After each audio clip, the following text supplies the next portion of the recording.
大家好，今天我来做一个大小朋友都特别喜欢吃的面包棍儿。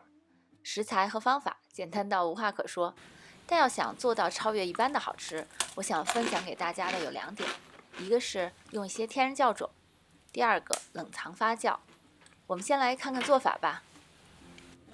食材特别简单，这里是中筋粉，还有一点海盐，这里是100克的圣酵种，然后呢，一点橄榄油和水，我把它倒在一起了。面团的制作就更加的简单了，就把所有食材混在一起就好。我们先把这个油水的混合物倒进这个圣酵种里来，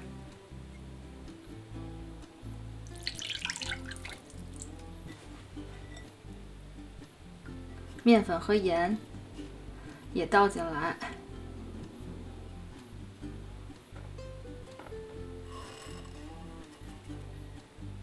先用刮刀这样搅拌一下，然后再上手揉。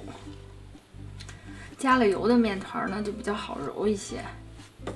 这个圣酵种是从冰箱里拿出来的，所以比较凉。揉好以后，我就会放在室温稍微待一会儿，然后再放进冰箱隔夜冷藏，第2天再来操作。这个面团的含水量比较适中，所以揉起来也不粘手，大概揉均匀就好。然后我们先在这里静置个20分钟，一会儿再来揉一下。现在我们把这个面团一分为2，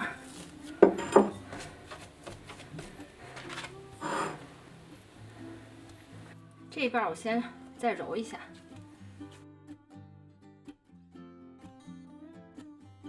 这样就可以了。好，现在来揉这一块，这块面团我里面想加一点姜黄粉，让它颜色更好看一些，1/4小勺吧。这个量基本上是吃不出什么味道的，你也可以加你喜欢的，比如说红椒粉、孜然粉都可以。大概揉个2-3分钟就已经很均匀了。这份面团，如果你觉得它还太坑洼了，实在是不好看，我们再揉一下。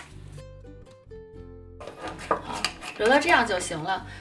在室温发酵1到2个小时，临睡觉前把它放到冰箱里，明天早上再来整形。做这个面包棍儿，我觉得最有意思的就是它的整形过程，特别的治愈。现在我们就先等待吧。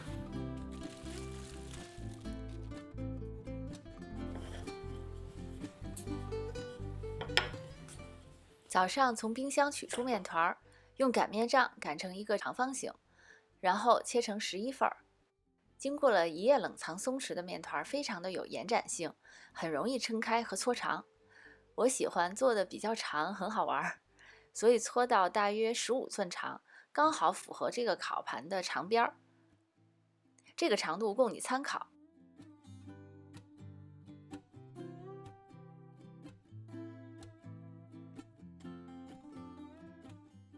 口味上可以做原味的，我这里还加入了一些黑白芝麻，还有贝果的调料也非常香。在面团上抹一点橄榄油，然后铺上芝麻，一边这样搓一边就粘上了。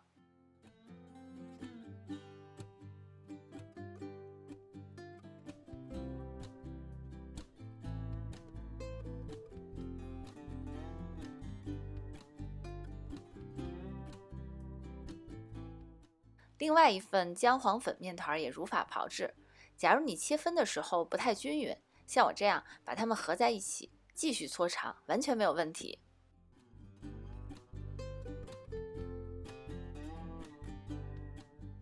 2盘都做好以后，就可以预热烤箱，400华氏度、200摄氏度。烤制的时间是15到17分钟。因为面包棍已经很细了，注意不要烤糊了。出炉啦！没等放凉我就掰开了，特别的酥脆。小朋友特别喜欢吃这个面包棍儿，就跟玩似的，咔嚓咔嚓，一会儿就一根儿。送给邻居家的小伙伴，他们也超喜欢。吃完了又跑到我们家来要更多。